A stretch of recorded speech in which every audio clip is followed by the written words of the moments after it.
48 hours after she gave birth.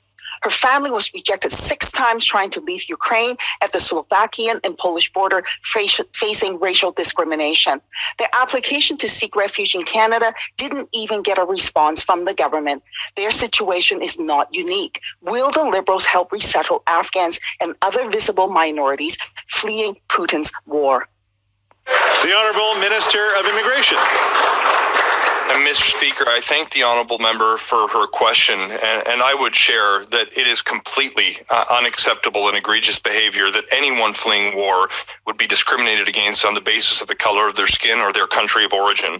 We have to date already resettled a number of Afghan refugees who've transited through Ukraine. To the extent there are individual case files, of course, the timelines can differ depending on the complexities of those cases, but we are working to make good on our commitment to resettle 40,000 Afghan refugees, regardless of which country we transit through, because we've stated that publicly and we will not go back until we've completed our efforts successfully. Member for Calgary Forest Lawn. Mr. Speaker, Ivana fled Ukraine following the Russian invasion, hiding in Bulgaria, trying to reunite with her husband in Vancouver. She applied for a visitor visa but was refused because IRCC wasn't satisfied that she would return to Ukraine. Ivana's story is not unique. I'm hearing people calling the hotline or applying for visas are getting stuck in the same liberal-made bureaucratic mess Afghan refugees are facing. 140 countries around the world have lifted visa requirements. Why are the Liberals ignoring Ukrainian Canadians and opposition MPs' calls to implement visa-free travel for Ukrainians? The Honourable Minister of Immigration.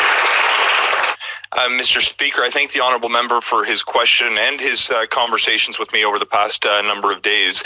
The reality, Mr. Speaker, is we've announced a program that is going to allow for the fastest and safest way for people to resettle in Canada. With respect to the timelines that people are operating under, I would point out that as of today, there's already 6,265 Ukrainian nationals that have arrived in Canada since the beginning of January. We started moving the moment we knew this was a potential influx of newcomers who'd be seeking to come to Canada fleeing Putin's war. We will continue to do everything we can to ensure we process people efficiently and take down the barriers that may lead to an unjust refusal. Honourable member for Calgary Forest Lawn. Mr. Speaker, if this government didn't cancel the Northern Gateway and Energy East pipelines and had stood up for the Keystone XL to be built, Canada would be